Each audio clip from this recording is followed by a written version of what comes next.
मार्च 2020 सरकार के द्वारा एक बहुत बड़ा कदम लिया गया पीएलआई स्कीम यानी कि प्रोडक्शन लिंक्ड इंसेंटिव स्कीम। आसान भाषा में पीएलआई एक परफॉर्मेंस बोनस है। सरकार कहती है मैन्युफैक्चरिंग कंपनीज से आप भारत में फैक्ट्रीज लगाइए, प्रोडक्शन कीजिए, परफॉर्मेंस दिखाइए, सामान बनाइए और जितना आप बेचेंगे उसका एक हिस्सा यानी कि इंसेंटिव हम आपको कैश में वापस देंगे। भारत के मैन्युफैक्चरर को भी और विदेशी मैन्युफैक्चरर को भी मेक इन इंडिया इनिशिएटिव के तहत पीएलआई स्कीम को लॉन्च किया गया, यानी कि जो इस समय 17% मैन्युफैक्चरिंग का शेयर है जीडीपी में, वो बढ़कर 25% तक जो हमारा गोल था वो हो सके। लेकिन क्या हो अगर यही इंसेंटिव्स की तलब लग जाए कंपनीज को। 5 साल के अंदर ही चाइना को रहा नहीं गया और चाइना ने कंप्लेंट दर्ज कर दिया वर्ल्ड ट्रेड ऑर्गेनाइजेशन को हमारे यानी कि भारत के पीएलआई स्कीम पर। उनका कहना है कि पीएलआई स्कीम एक अनफेयर एडवांटेज है। कुछ स्कीम्स में जैसे कि advanced chemical cell battery storage ACC battery, automobile and auto component industry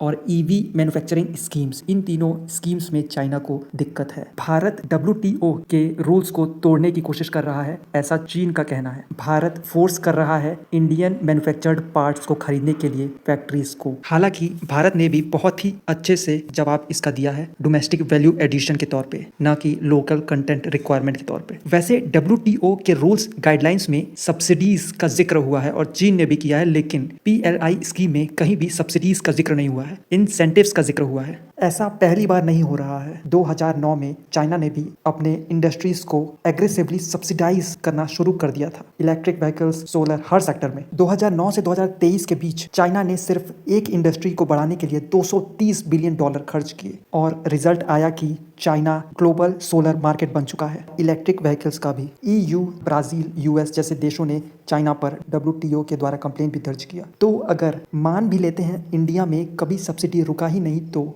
शुरुआत में सब कुछ परफेक्ट लगने लगेगा। फैक्ट्रीज बढ़ेंगी, प्रोडक्शन रिकॉर्ड तोड़ेंगे, जॉब्स क्रिएट होंगी, इंडिया मैन्युफैक्चरिंग सुपर पावर बनता हुआ दिखने लगेगा। लेकिन धीरे धीरे फॉरेन डोमेस्टिक कंपनीज सब सब्सिडीज के लिए काम करने लगेंगी, एक्चुअल मार्केट डिमांड के लिए नहीं। सरकार हर साल और पैसा डालेगी क्योंकि अब सिस्टम उसी पर डिपेंड हो चुका होगा। ना इनोवेशन रहेगा ना ग्रोथ, अब ये बर्डन बन चुका होगा। ग्लोबल रिलेशन तो बेकार हो ही चुके होंगे और जनता का टैक्स तो गया ही गया।